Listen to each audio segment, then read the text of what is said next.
Hi guys, salut tout le monde. I'm Maïa and I'm French. I'm Charlie, I'm American. And today we're going to talk about Emily in Paris. So everyone's talking about it. It's the new show on Netflix. If you haven't watched it, go check it out. Yeah, seeing as we actually live in Paris, wanted to react to it, let you guys know what we thought of it. Yeah, we're doing the intro outside for once, just to change it up a little bit. Yeah. But yeah, let's talk about it. I say oui, you say merci. Hi, s'il vous plaît. Okay, already that's kind of weird because he didn't say bonjour to this lady. Yeah. And in French culture, it's really rude not to say hello to someone. Even if you cross them like in the hall like this, it's really important to say hello, to greet someone. Yeah, I guess some people can be a little bit rude and not say hello. Of course, that exists. But when you say hi to someone, bonjour, I guess she said hi and not bonjour, but she said that to maybe she's the concierge. She didn't respond, and that's weird. That doesn't happen. Usually, if you say hi, the other person is going to say hi back. Something we tell our private students all the time, especially the ones who are living in Paris or are going to spend some time in France, you always have to say bonjour or like bonsoir or hello, just some kind of greeting before any interaction ever. For example, if I go into a store or like a hotel, I might just ask someone something in English. So, do you know where this thing is? But in America, you would do that? Yeah, in America. But in French, you can't. You have to say like, excusez-moi, bonjour. And then you can ask them whatever you wanted. A lot of Americans or English speakers or people learning French, they don't know this. And that's why French people are rude back, because you were rude first in their culture. And it's, Right. Yeah. The building is very old. It doesn't have an elevator. Yeah, that's very common that those old buildings don't have an elevator. Sometimes there's like a super small elevator in the middle of those like stairs. We know someone who even like, there is an elevator, but they didn't pay to build it, so they can't use it. Yeah. And so they don't have the code to use the elevator, so they gotta take the stairs. Yeah, they have like a BP thing to use the elevator.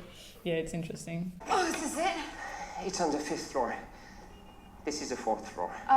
I just swapped out these bags, 5 flights. This is the 5th floor. In France, first the ground floor, then the 1st floor, then the 2nd floor, and so on. That's weird. Oh, c'est normal.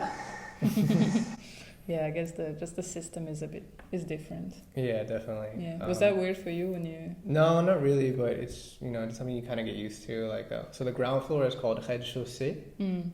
Usually it's spelled like RDC. And for us in America, it's like the 2nd floor. Like here, it's the 1st floor. And some buildings even have rez-de-chaussée, then entresol. Oh yeah. I don't know why. And then 1st floor, and the 1st floor starts on the 3rd floor for you. Et voilà, your magnificent Chambre de bonne. Chambre de what now?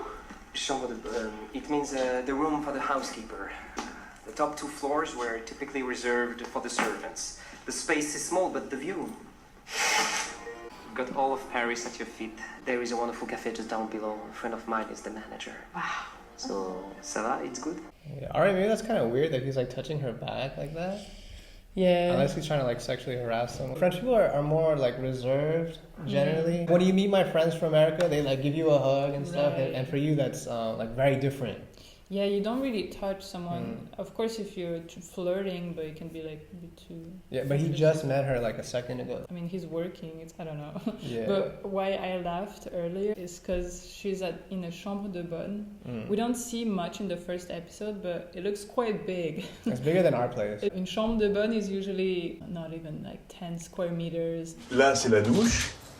Comme j'expliquais, 9 mètres carrés, loué 550 € par mois. The toilet's on the hallway outside of your apartment. Yeah. You share it with other people. Sometimes the bathroom can be inside. Pour les toilettes, il faut sortir sur le palier. Voilà. C'est pas le grand luxe, mais il y a juste ce qu'il faut. It's just like a tiny, like if you were a student in like a dorm or something, it's really small. It's true that the view is usually incredible because you're at the top of the building, but during summer it's like super hot because the roof is not isolated. It's like insulated. Yeah. It's funny, it's like there's a lot of problem with those apartments, but it's like super romanticized, and it is really cool. Yeah, it's perfect if you're a student. Right, yeah, for sure.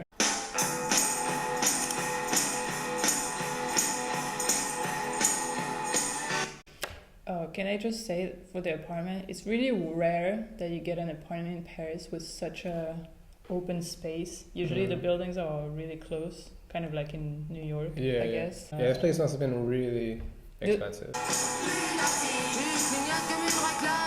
A little fun fact, the Chambre de bonne should be the one Like above up her. here, right? Yeah, in the roof. These are way smaller, so maybe that's why her apartment is a bit bigger. But I don't know if it's considered a chambre de bonne. No, it's I not. don't That's think definitely so. not. It's like a one bedroom looking like. Right. I don't know.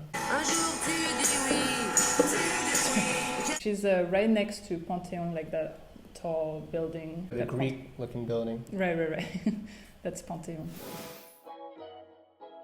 Wait, where is that? Like the Pantheon is right there. Ah, c'est cette place-là. Yeah.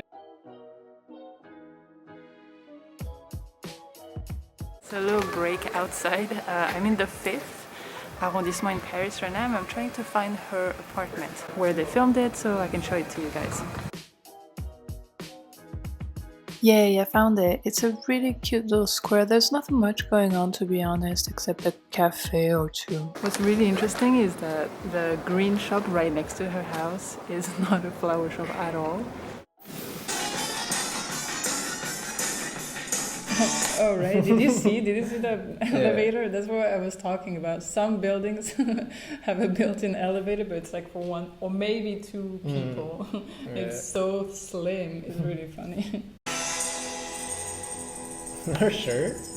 Yeah, I was gonna talk about it. Wear whatever you want, of course, but just so you know, if you show up with a shirt with like a Paris print on it, It's just cheesy. It's like going to, like, if you live in New York and you've got like the New York City skyline like on your shirt. I guess New Yorkers wouldn't wear the I Love New York shirt. Probably not. Or, yeah, I guess it's the same thing, right? But French people love to wear like the LA and the Brooklyn and whatever. So yeah. I'm Emily Cooper, and I am so excited to be here. Well, that's very unfortunate. Okay, so I guess they're also kind of trying to make fun of Americans too. Like, oh, I'm so excited. Like, Yeah. I guess they're trying to poke fun on both sides a little bit. It's interesting the stereotype of her being like really American. Like, I'm so excited to be here. Right. You know, people often tell me here that I'm too American or I'm super American because I like to, you know, I work really hard or like I'm always working, like, pretty much. It's just something that I hear a lot. Like you're really American. It's like, Right. May I introduce Emily, the American girl who's come to work with us? Something interesting is how well the agency lady speaks English. That's pretty rare. She's like what, like in her 40s maybe? Right. In your experience, I mean, how many people in like an agency like that would speak English? Yeah, it's kind of a bit rare. The agency where I used to work, they had like British clients all the time. You were like the only one who spoke English. Yeah, I was definitely there to take the calls, and but I was just a junior. I just like arrived in the agency back then. It was funny. This is Monsieur Brossard. He's the founder of Savoir. Emily Cooper. Hello. Just a quick tip and information about La Bise. Usually you do it cheek to cheek. He kissed her on her cheeks. Some people do it like that. It's a bit rare, but there's also some like older guys who kind of take advantage of that cultural thing to just kiss a younger girl. Yeah, they're really creepy, so don't do that. Yeah, it's really creepy. I think it's also a little odd that the boss like did the Bise with her the first time they met. Yeah, I guess in a professional setting, we don't necessarily do that. It's not that it couldn't happen, it's just kind of... Yeah, I guess the boss, like the lady, didn't give her the Bise, or the younger guy at the reception either. Didn't do that. So, yeah, but he did it because he's trying to be creepy. So. Yeah. But your experience is not with fashion and luxury brands. True. Most of my experience has been in promoting pharmaceuticals and geriatric. Smoking in the office. It's a stereotype. A lot of people smoke in Paris, in France in general. That's so true. But you don't smoke in the office. You don't smoke like that in front of other coworkers. Like that doesn't happen. It's just over the top. I was in Chicago once, and I ate the deep dish pizza. That is our specialty. We take a lot of pride. It was dégueulasse. How you say? Disgusting. We are kind of direct, but I don't know if we would just like be so rude and insult someone's culture. He would probably say something more like, oh, c'était pas terrible. Ouais, c'était pas terrible, c'est pas bon truc. C'était pas top. Ouais, like, yeah, it's dégueulasse. I don't know. It's like pretty so strong. Dégueulasse is really vulgar. French people are generally not like that. They're not going to bring something up to insult. Yeah. The people are so fat. Why are they all so fat? Well, perhaps from the disgusting food. But we do have those types of conversations. I'm not gonna say like everything is wrong in this show. Maybe it wouldn't happen in the first conversation, in the first 2 minutes. Yeah. But we do ask a lot about that. We're really concerned about that. Like, yeah, he would ask you maybe in a nicer way, maybe. Unless he's just a jerk, I don't know. Yeah. Perhaps you have something to learn from us, but I'm not sure if we have much to learn from you. Oh my god. Okay, he sounds really rude, but why is he saying that? You can't get a job in fashion, luxury industry if you've never done that, if you've never studied that, if you've never done any internship in that field, or at least as a personal project or something to show that you're really into fashion. She comes from pharmaceutical. Yeah, I guess the reason why he's so upset or like he's such a jerk to her is for that reason, because they got bought out, like you were saying. Sorry, spoiler. But. Yeah, I guess they're also kind of mad. There's probably some background. That's probably why. I guess they're taking it out on her. We've noticed that 75% of you guys are not subscribed. We react to celebrities speaking French, make French lessons. Feel free to subscribe so you don't miss any video from us. For those of you who haven't met me, I'm Emily Cooper, and I'm so excited to be here in Paris. I'm looking forward to getting to know each and every one of you, and likewise having you get to know me. So formal. But I guess one thing is I understand her, like, I'm so excited to be here. Right. It's because it was really exciting for me to move here 5 years ago. I didn't vocalize it. Like, I didn't tell everyone about it. For you guys, you don't see Paris the same way we do. Like, for us, it's really exotic. For sure. And, yeah, we take it for granted, of course. Yeah, because Paris can be a really dirty city sometimes. There are a lot of problems. Sometimes there are riots. There's like way more to Paris than just the shining Eiffel Tower and, I don't know, foie gras, you know. Yeah, and a lot of people in my study abroad program, they all felt like she did. You know, they're really happy to be here. Yeah, just a little reminder and a little note is like, that's our perspective, that's your experience, that's what we think, but a lot of people actually really relate to that show, and a lot of people went through what she's going through.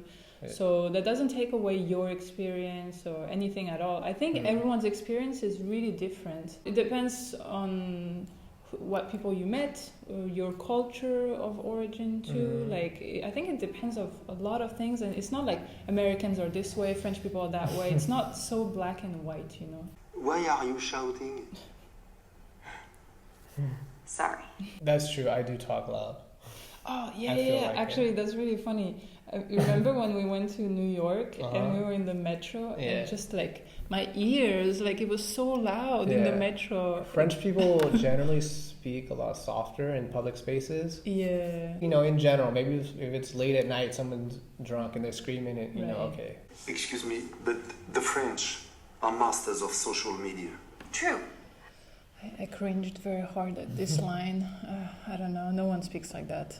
But again, it's a silly show. But yeah, anyway.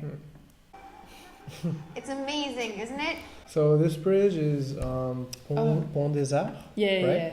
Yeah. So this is where they used to have a bunch of locks right here, but they took them off and they put plexiglass or whatever on this to stop people from putting locks on it. It does kind of look like that. I mean, you could tell it's, you know, CGI. I mean, it kind of looks like that, but it's like way more enhanced. There are usually a lot of tourists around. Yeah, I guess the whole show, like Paris is really empty. They kind of emptied out the streets. Un pain au chocolat. Pas une. Un pain au chocolat. What was your experience? Because I can't speak for it. No one cared. A lot of times the person working at the bakery was like a Japanese pastry, like they're studying pastry or something, or you know, like sometimes it wasn't even a French person. Yeah. What I've noticed from like seeing tourists buy stuff in front of me is like they order, they make a mistake, and the lady is just gonna repeat it as she would repeat it with me, but repeat it the right way, but not be like Un pain au chaud. I don't know. Yeah. Oh, she didn't come off as mean. She came off as someone who was trying to help her. But most of the time, no one cares. Yeah, but usually if someone corrects you, it's not to be mean. It's just trying to help you improve. Yeah. That's all. Ça sera tout? €1,40. If you're learning French and you want to come to Paris, that's a good phrase to know. Oh, ce sera tout? Yeah, they ask you that all the time. All the time, whenever you know, if you want anything else. Yeah, ce sera tout. Yeah. Don't be early. I guess I didn't show that, but in the show she showed up at 8:30, and she waited for 2 hours, and at 10:30 someone showed up and opened the office, which is not, that's not true. That's maybe for their show, they can invent whatever they want, but there's always the person who opens the office who's the assistant, or the person at the reception. Like the office will be open so they can take calls. What time did your office open when you were working in I had to show up at 9:30. Yeah. But usually he's here at 8:39 max. Okay, Wow. I think that was the first episode. What did you think? It was cool. It's not for me, Yeah. but some of it is really cliche, but whatever. I guess what was really bothering French people in general was there's not really creativity in that where it's only based on stereotypes. Is that all you can do? I guess that's kind of what I took out of all the criticism coming from French people. Oh yes, the stereotypes, that's kind of annoying, but more like, is that all you can talk about? Like that's like French people were not just like foie gras and Tour Eiffel. Like that's like there's more depth to it. Like the French culture is more than that too. Oh, okay, yeah. But in general, it's a fun, light show. Just don't take it as a fact. Yeah, it's just an idealized image of Paris.